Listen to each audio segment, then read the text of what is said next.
a show for you. I'm glad you said today. show and not episode, because I really On Point Blank. I got sick of you saying the next episode, the frequent episode. I'm glad you finally said show.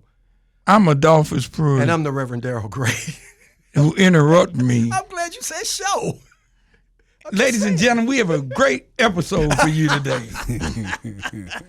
Outstanding. Hey, folks, I want you to listen up. Listen, I really want you to listen up, and we're going to be a little bit restrained today because I'm interested in this conversation.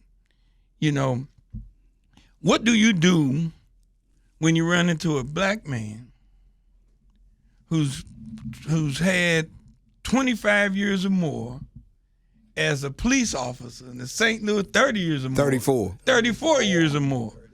As a police officer in the St. Louis Metropolitan Police Department and rolls through the ranks from buck private to colonel. That's what I'm talking about. From buck private to colonel. What do you do when they retire and you got an opportunity to have a conversation with them? What do you ask them? Ladies and gentlemen, I want to know, what do you ask? What is the first thing you ask them? And so I'm going to set up, because I want Darrell to answer this question. Darrell, what is the first thing you're going to ask the great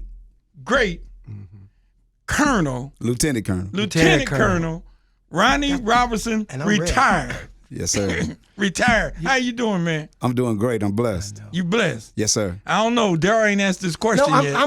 No, and you know what? And I've got a lot of questions, but the first question, you know, after 34 years, Colonel Robinson, from 34 years ago to 2024, what has been the biggest eye opener for you as a police officer? What is the thing that made you just sit back and say, well, I can't say damn. I guess I could say damn, can't I? This is our heart. We can say what we want. But what has been, in that 34 years Yes, sir. of service, what has been that thing that just caused you to just sit back and say, The one thing that answers that question, I got the answer. It's the cynical thought processes now that have been developed in our communities and in our country relative to policing. Elaborate. Go ahead. Go ahead, Doc. It's when I joined the police department, you know, there were people standing in line to be a police officer and give back to their community and make the transition from civilian citizen to professional law enforcement officer. Right. And now today, right, it is very hard to recruit an individual that wants to be a police officer, whether it's male or female, to give back to their community and stand for righteousness and be the real police. Now, I didn't ask you whether you had children or not, or a son or not, but let's just say, would you encourage your son to be a police officer today? Or daughter. I have mixed emotions about it. Wow. Depending upon the department, the community that they're going to serve, and the support that they're going to get. But it's an honorable profession if you're serious about it. And it's allowed me to take care of my family and raise two children that are very productive citizens, pay for their educations, that what I could assist with, because a lot of it they got on their own through scholarship. My son graduated from an HBCU, Virginia Union. I'm Benedict and College. He's a doctor he has his doctorate in pharmacy. Oh, wow. And my daughter graduated from Vanderbilt. Oh, wow. And she's doing very well in the IT field, and she's got some entrepreneurship endeavors going on with professional boxing. So they're out there. They're dynamic. They're doing their thing. They're St. Louis Public School raised. And my job allowed me to assist them and help develop them as adults. Can I do just a quick follow-up? Because, because when you said cynical, I said, okay, I got it. Yes. And some people would have, might have jumped to the conclusion, well, he's talking about people being cynical of police. Because I remember growing up, community policing, officer friendly, police coming to the school. You knew the police officer that was so I grew up with that. Yes, but sir. I also grew up in a smaller community, which was different. But I'm going to ask you this, and I make it very clear. I respect very highly the work of police officers who honestly go to work to protect and serve and do it in a fair manner with integrity. And so my hat's off to you, and I make that very clear. But can you understand, Colonel, particularly over the last maybe, and I know everything gets referenced back to Mike Brown. 2014. Everything seemed, when you begin to talk about policing in America, Yes. seems like everything now gets referenced back to the death of Mike Brown. I'm asking you, do you understand why a lot of police officers, and I'm not talking about how community view police, but can't you understand with everything and the microscope and the spotlight and all of that, why police officers may kind of shy away now from, as you said, and I agree, what was a very honorable profession? Yes. I there are reasons. I mean, I can see, with the phase of civil unrest that we experienced here in the city of St. Louis in the metropolitan area was so tremendous that it affected the whole world, not just our community, but the whole world. And the idealism of policing in the United States took a heavy blow with the police shootings and the unjust shootings of people of color relative to police officers committing those acts. Right. But it could have been corrected and nipped in the bud, I believe, through the judicial processes that didn't happen after the shootings. Gotcha. That behavior could have been corrected early on, and the message could have been sent loud and clear early on. But because of the biases and the prejudices that are in our country, that exist in our country, that cultural illness that we've experienced for so long, it carried over into just people. Police officers are people now. Right. No, I get it. Oh, wait a minute. What you just said? Police officers are people. Yes, they are. Yes, Some they of them are. are. Yeah. Well, let me tell you something about being a police officer. This is mine. Sure. Sure.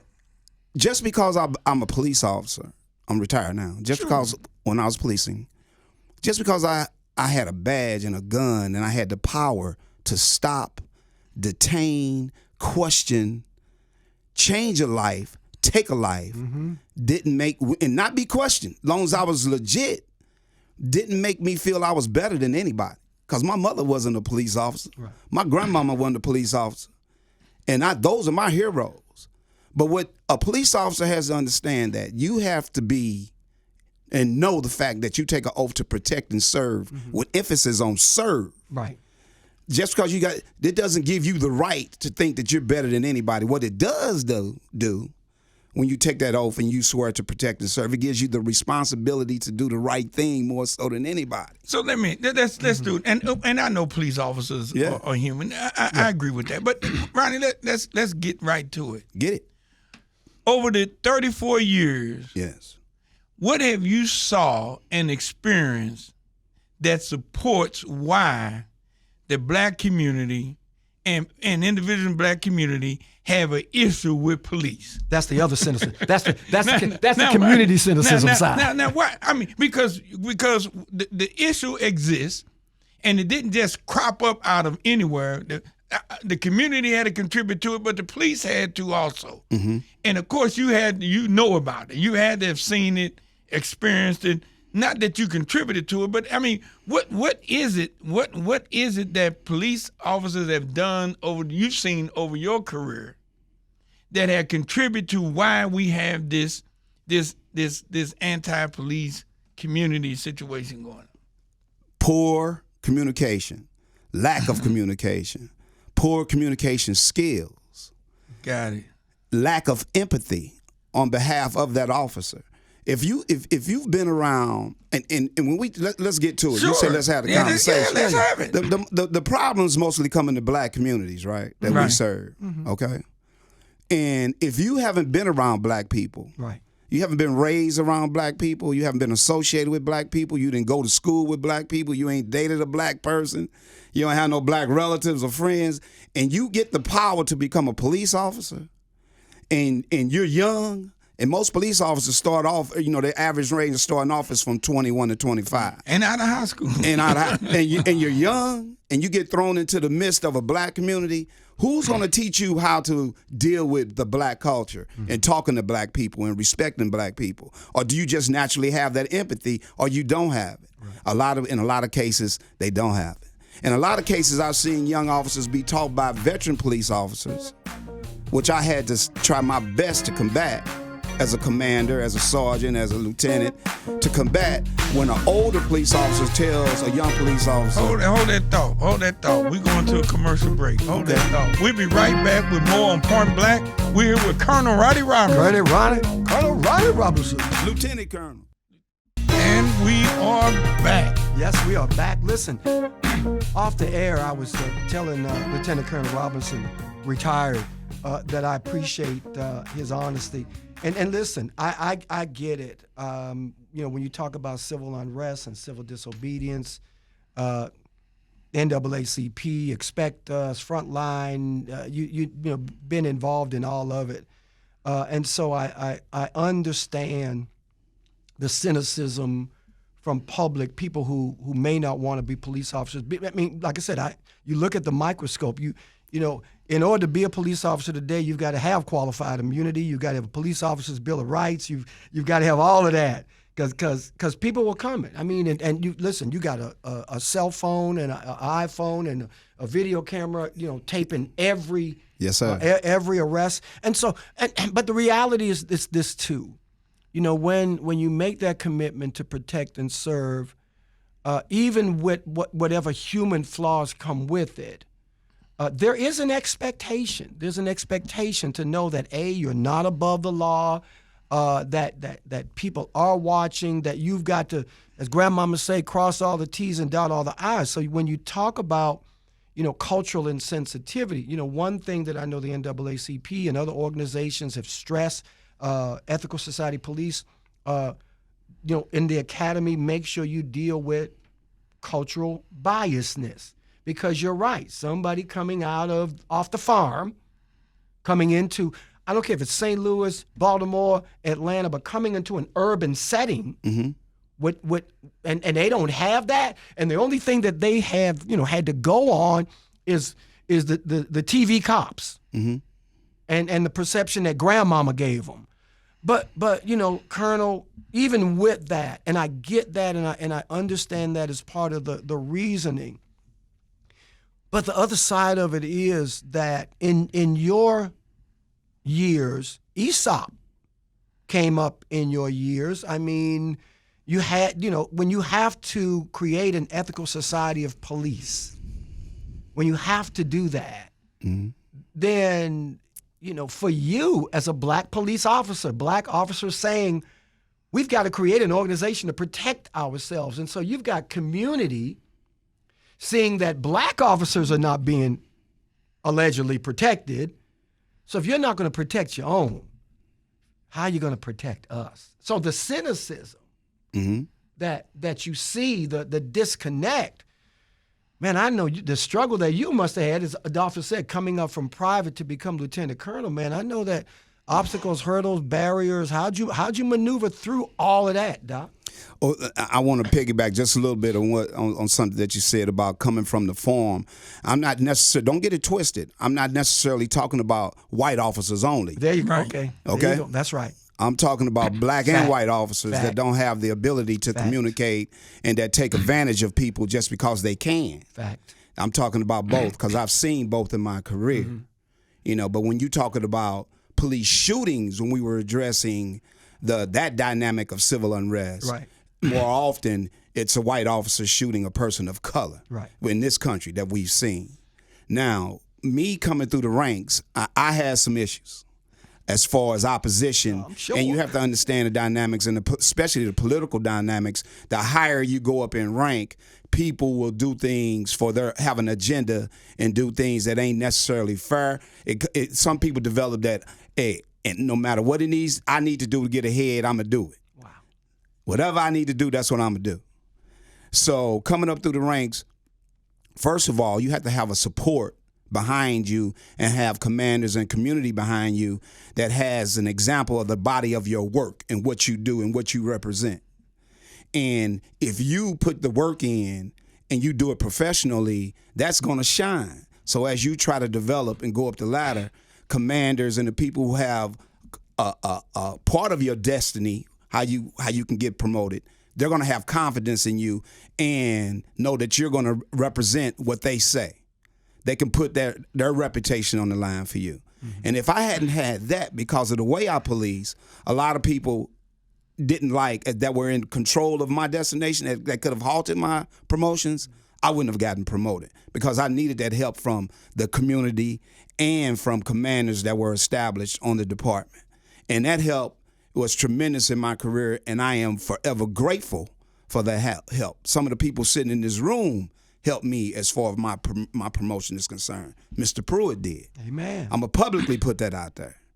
So for me to go out and work and, first of all, be self-gratified with my work about what I was doing in the community, and then for other people to see it and recognize it was tremendous for me. But I could tell you some things and some stories relative to the internal dynamics of policing, what you're talking about, the Ethical Society Police, as opposed to the St. Louis Police Officers Association. Unfortunately, some people that gain control in those entities, Right. there were some personal agendas involved and some racial biases and some involved relative to why those two agencies within our department existed. Gotcha. And for the fair treatment of black officers before I came on, as far as promotion was concerned and advancement within the department, you needed a voice to help promote black officers within the ranks of the police department. So that's why that came about. Well, I'm going to open up the floodgates now. We're going to open it up. Open it up. And it's not me. Ladies and gentlemen, it's not the progressive on the show. No, but this is progressive. But it's a progressive issue. It's not the progressive on the show. But it is a progressive issue. We get blamed for everything. There's a bill floating through the state legislature. There you go. To put the police department away from local control and back under the board of police commissioners appointed by the governor. And I'm quite sure you got a lot of opinion about it. So, BJ, you may have to help him over here because BJ, I guarantee you, he's got an opinion about whether the police department should be under local control or state control and why. And remember, Colonel C, you're not a police anymore, man. You welcome home. Listen. I'll always be a police officer in my heart. If I see something that I need to take action in, I'm going to take action. That's just in me. I've been like that since I was a kid. I hate bullies. I hate to see anybody taken advantage of or bullied. Getting to your question, Mr. Pruitt. And it didn't come from me, ladies and gentlemen. Go ahead. Come on. My 33 years of commission and an extra year as a civilian. My 34 years of service with the St. Louis Police Department. I experience, and you want to know the truth, I experience more productivity and more a more positive atmosphere for police officers under state control. That's my personal opinion. And I'm going to tell you why. And right now we're under city control, okay? And no fault of the new chief that's here, Mr. Tracy, Chief Tracy. You know, I've had several conversations with him, and just from those conversations, I know he knows a lot about law enforcement, and he's been doing it for a long time. And it's no fault of his that he took a job making over $200,000 a year. Amen. Praise the Lord. $250,000. Paid more than any other police officer in the history of the department. That's no fault of his, because I would have did the same thing if I was in his shoes. I'd have took the police foundation money if I was the police chief. You hear what I'm I'm not saying? the police chief. I'm listening. So, that story is still ongoing. We don't know how successful he's going to be. Right.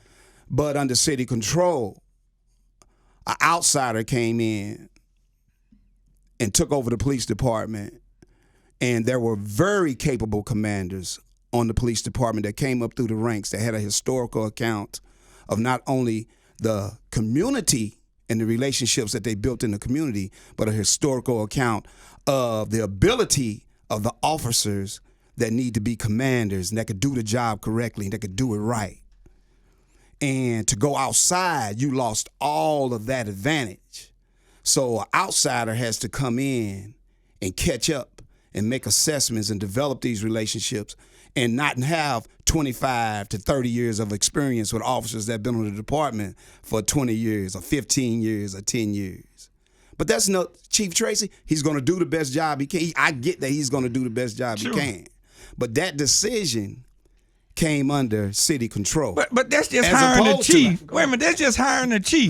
Wait, I'm not finished. Okay. As opposed to under state control. Let's get to the civilians and the business part, because in order for our agency to be great, we have civilian employees that need necessity equipment. They need necessary equipment and supplies to do their jobs. Right. Police officers need equipment and supplies to do their job efficiently for the community. Under city control, that has lacked. Whereas under state control, the funding was there, and they were always a step ahead, where a chief presented to the board that consisted of pillars of the community. It was 5 police commissioners, with the mayor being on the board, and 4 civilians that were either entrepreneurs, doctors, lawyers, all kind of but they were invested into the community, from the north side to the south side to the east to the west. And they wanted service, professional service for the community that they represented. And those individuals made the decisions. The chief had to go and meet with them consistently and get the majority vote on major issues, but also let them know the everyday workings, the everyday business, the supplies that we needed. But under city control, that procurement that we talk about, that they took up, that lacked severely. Right. Where bills weren't being paid, we're behind on issues. And why should one person have so much control where they're running a city? Supposed to be a mayor, right? They're running the city. That's a whole lot to do. And then run the police department too, and pick a chief, and usually that mayor has no background experience, no experience in law enforcement. All right, come on. Ladies and gentlemen, we are talking, listen, I want to make sure we get this out. We're talking to retired Lieutenant Colonel Ronnie Robinson. And Pruitt, I'm for local control. All progressives are. But I agree with the colonel that I don't think that the police chief should have to answer directly to the mayor. I do agree. I agree with the colonel 100%, because, as you said, why do we have a public safety director? And in this new charter discussion, that's been the discussion, that the mayor wants to now be over the police chief and the fire chief and all the other chiefs. And I do agree. But, when we talk, my issue with state control, and I just want to make it clear, I agree with Ronnie on the whole idea about I don't think the police chief should answer to the mayor. But on state control, our issue has been, though, and I get the procurement, I get the, things have been more effective, more efficient. But I'm concerned about those commissioners, because the governor appoints those commissioners. And in a very red Republican state like Missouri. Just to help you out, but they all had to be citizens of the city of St. Louis. Oh, no, they live in St. Louis. No, right. But that's so what?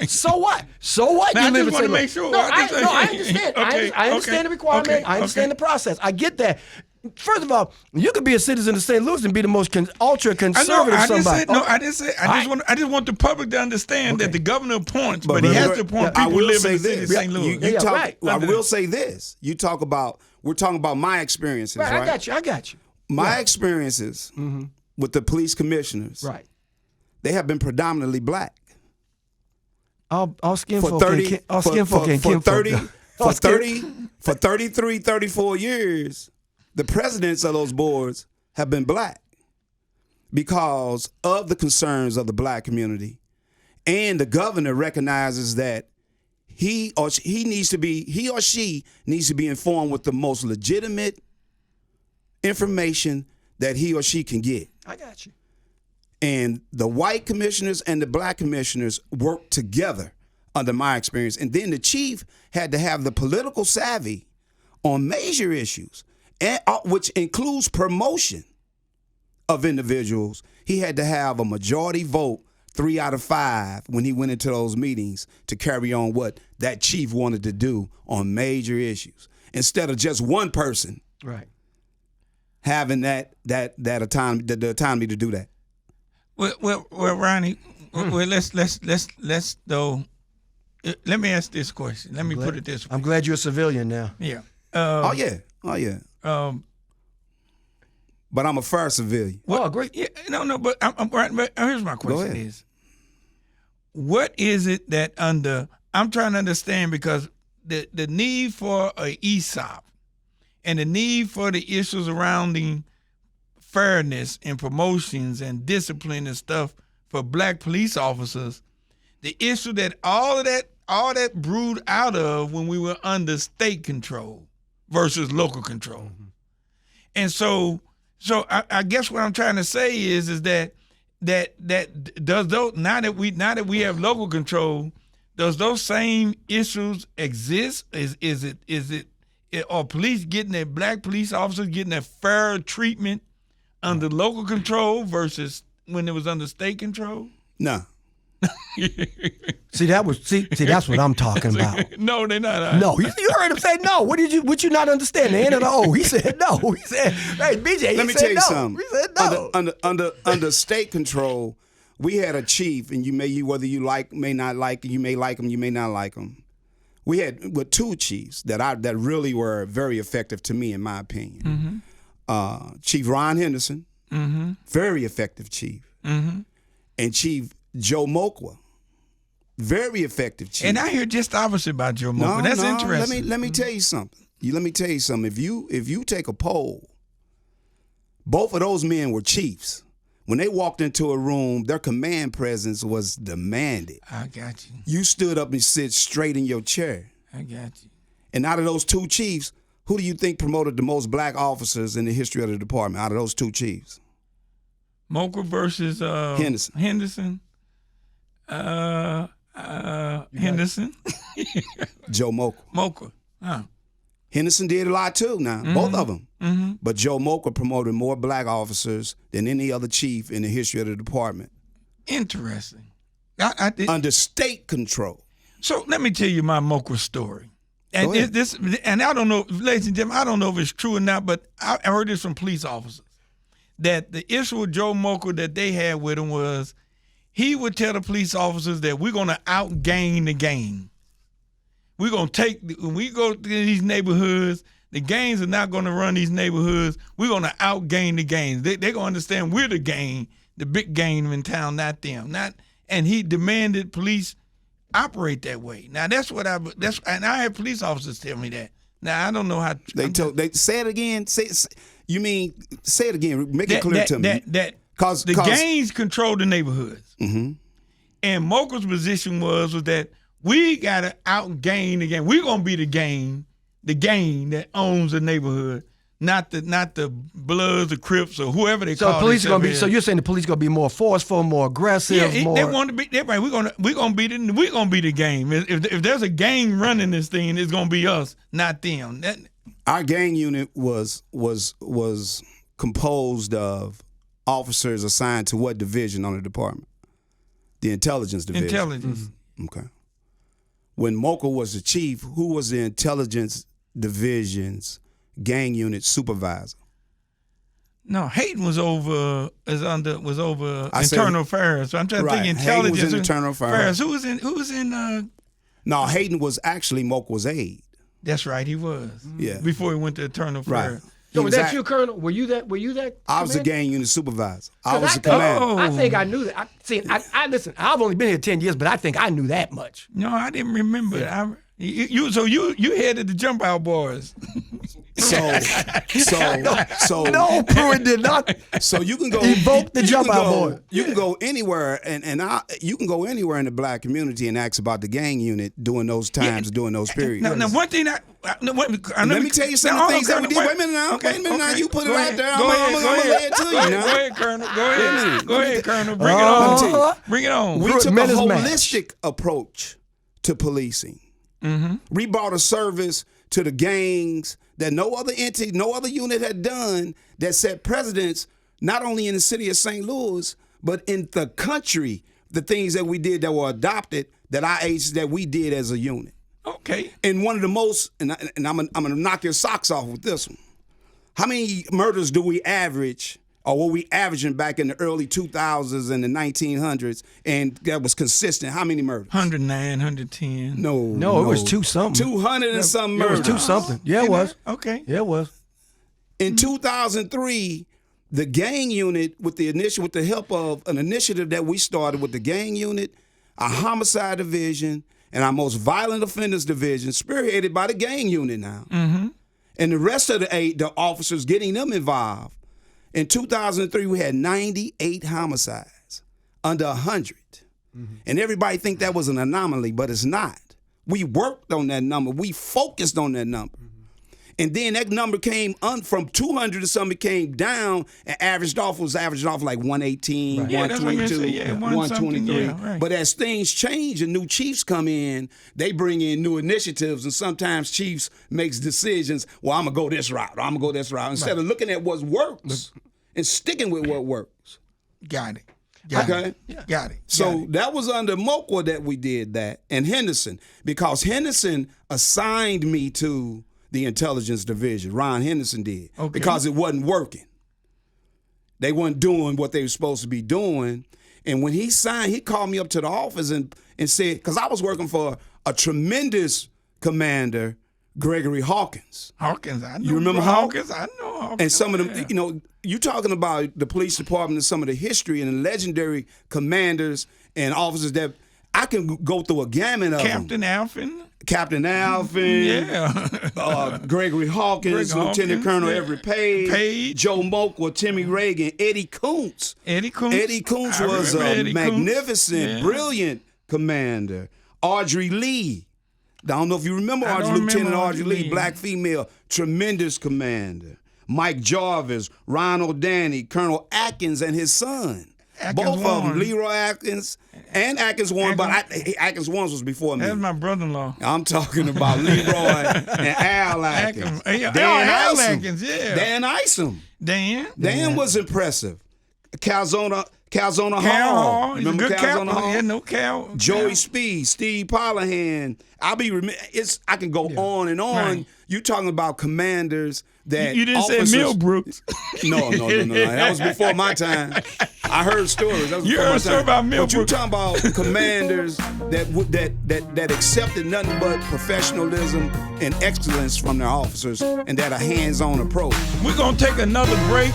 We'll be right back with more on Point Black. And ladies and gentlemen, we are talking to retired police officer, Lieutenant Colonel. Ronnie Robinson. We just promoted him to Colonel. We just promoted.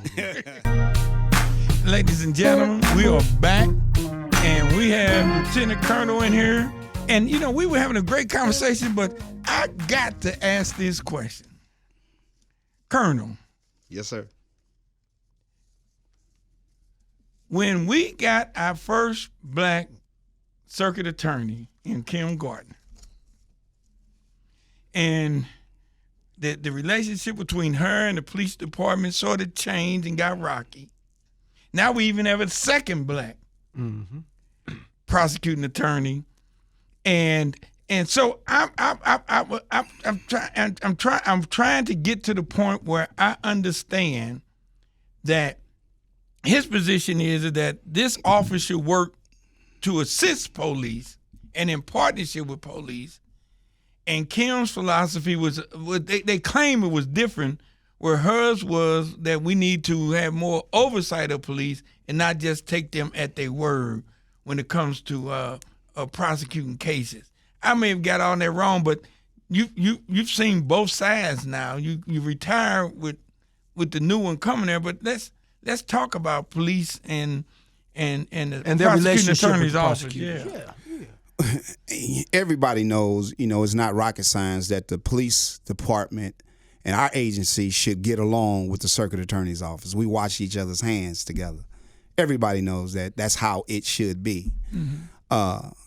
Ms. Gardner came along at a time, and you got to think of what the atmosphere was in our region, in the area when she ran on her ticket for police reform and the civil unrest involved that was going on, the police shooting. She came along during a very tumultuous time relative to turmoil, not only in our community but around the United States. Mm-hmm. And the political masses got involved in a lot relative to her doing her job because of some of the decisions she made relative to her approach to what was going on at the time and what she dealt with.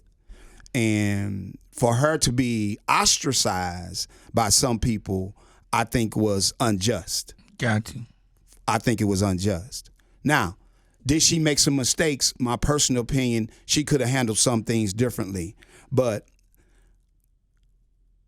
I think she did a good job on a lot of things, but because of the political atmosphere at the time, that was overshadowed by the good work that she was doing or was trying to do, and all the different entities that came at her office to sabotage some of the stuff that they were doing. Because there's some good people working over there. Not just she has some good detectives over there. Her chief of detectives is a former Sergeant Robert Ogilvie.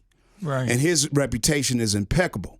His integrity is impeccable. And I know he would not stand by and let anything unethical go on if he knew about it that was happening in that office. And that's just my confidence in him. And Kim, I mean, listen, Kim came in as a progressive prosecutor, as a lot of progressive prosecutors came in throughout the country. And as we said, everything, again, goes back to Mike Brown. But we had Mike Brown, we had George Floyd, we had Jason Stockley. Yes. We had all of that. And Kim's was around the Jason Stockley stuff too. Yeah. So Colonel, you're absolutely right. And as a progressive activist, we stress. We said we want criminal justice reform, but we want police reform. Mm-hmm. And we felt that part of the prosecutor's duty, because I get you, a lot of people don't understand. You got police, prosecutor, court, jail, etc. That's the whole string. Mm-hmm. That's the string of criminal justice. You starts with the police and you move on. Yep. And you're right. I think that with Kim, I think a lot of us as activists, our expectation of a progressive prosecutor was that, we want you to hold the police accountable. We want there to be transparency. And one of the things that Kim said, and I'm sure you agree, you can't, you can't over police a community. Number one, the evidence from police have got to be beyond reproach. When you're providing evidence, it's got to be legit. You just can't bring anything into the prosecutor's office. And I think she was saying that you don't have to arrest everybody to have effective public safety. You got to, them boys out there putting their hands on people and selling drugs and all that. Agreed. But I think that her diversion program, I think, was a good idea. I didn't have a particular problem with her exclusion list because I think the blue wall of silence is real. I think that big blue wall of silence is real.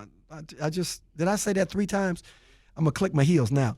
But I think that to your point, Colonel, Kim came in with a political agenda that, you're right, was motivated by things that were going on all over the country, but specifically, like you said.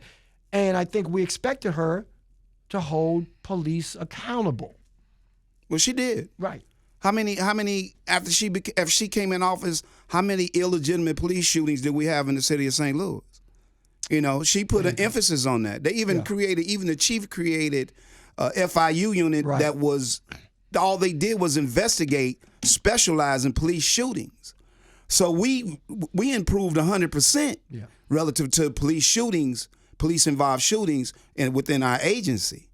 But the thing about it is, you talk about code, the blue code. Or, you're a reverend, right? I didn't think you go even respond to that. You're a reverend, right? I surely am. Ordained 40 years. There you go. You have other reverend friends? No, he did it. Other yes, reverend? I do. Okay. Yes, I do. And I'm former military. Yeah, see? But now what we're talking about, we're going to talk about reverendship right now. Okay, that's what you do now.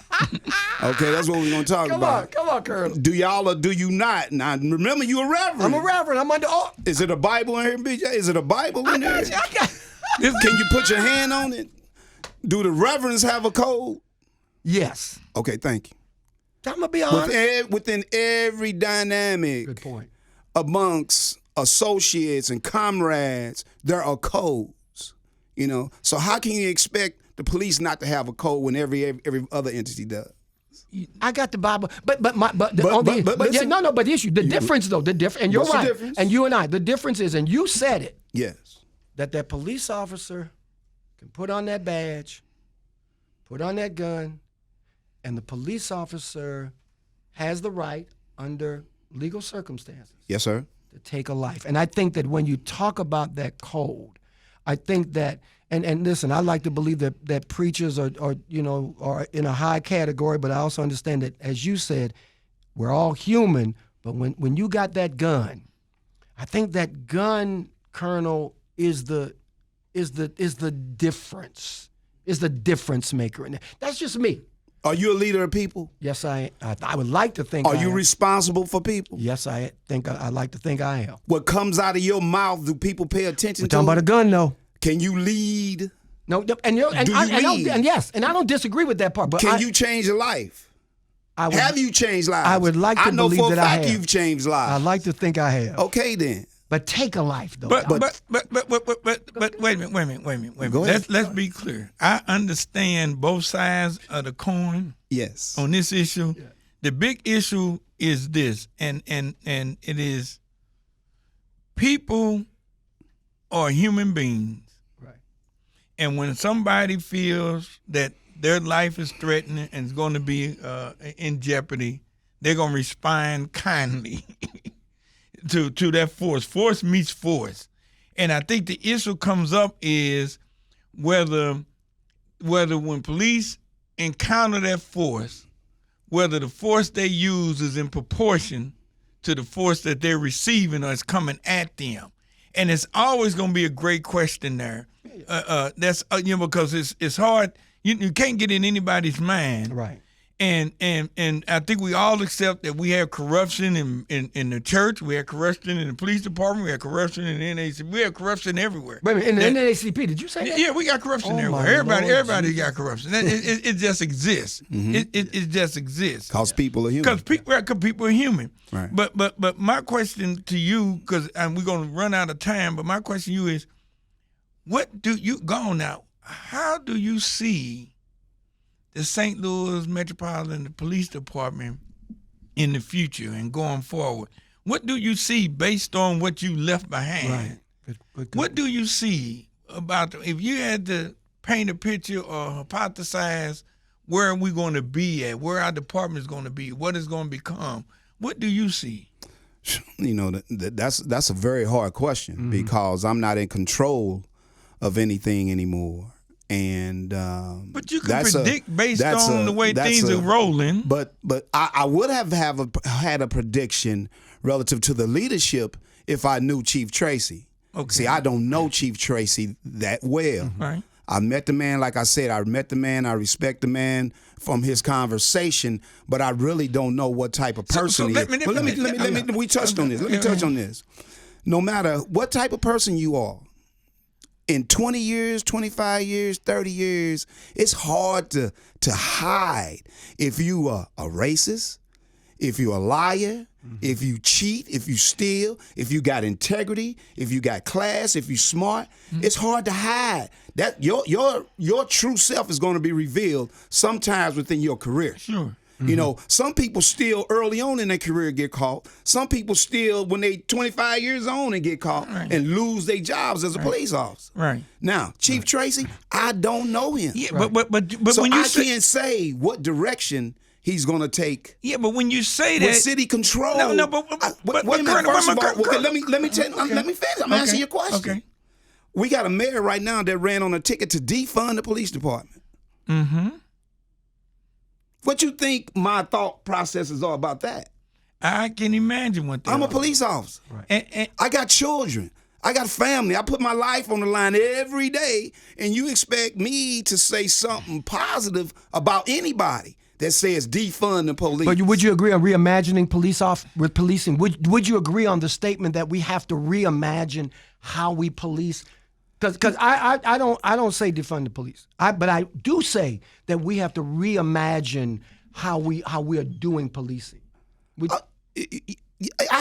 you talking about financially? I'm or talking you about talking the way, about the way we police? Yes, the way we police. Yeah, I agree with that. You can always improve. But let me tell you, if a police officer doesn't, and first of all, we're going to get back to police, I'm not complicit with anything unethical or wrongdoings of police officers. Right. And never have been. Of course. You see what I'm saying? But my question, you Ronnie, couldn't work for me. Yeah, but Ronnie, but when you responded to my question about where it's going, what I was trying to get at, hold on. You give the impression, so maybe we're going to be educated. You give the impression that the chief, by being chief, has that much control in determining what a department is going to be going forward based on their leadership. Is it that stringent and that straight of a line? Good question. It's that stringent it all depends on his relationship with his boss. Who is his boss? The mayor. But it wouldn't be his relationship with the police. It wouldn't be. But there's 1,000 people. We got 1,000 police officers, and he's the chief. Chief control. The chief controls leadership of the future leaders, leadership of the department. Who's gonna get promoted? Who's not gonna get promoted? What procedures? Strategies? Wait a minute. Crime strategies. All that's on his shoulders. So he sits in meetings every day and gives direction and outcome. You know, he wants outcome and answers to his mindset, his vision. So if you got that much control, how do he not know who the bad police are? If you got that much control, how come you can't figure out who the bad police are and weed them out? If you got that much control. If you got that kind of control, how long is it gonna take him to do that? I'm talking about the people up under him that he controls. I'm telling my colonels, my majors, captains, identify those bad police. Let's get them out of there. Mm-hmm.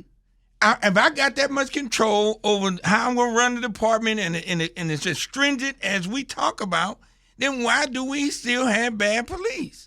You're going to have bad policemen. You're going to have the majority. You talking about bad policemen. That's very few. No, I don't. Very few. No, that's compared to all the good policemen that do good work every day. But Ronnie, that's the point I'm trying to make. Every day. I'm saying that it's so few, and if you have so much control, see the point I'm trying to argue I'm making is they don't have that much control where they can determine from the top to the bottom the direction of the police department. They have some influence on it.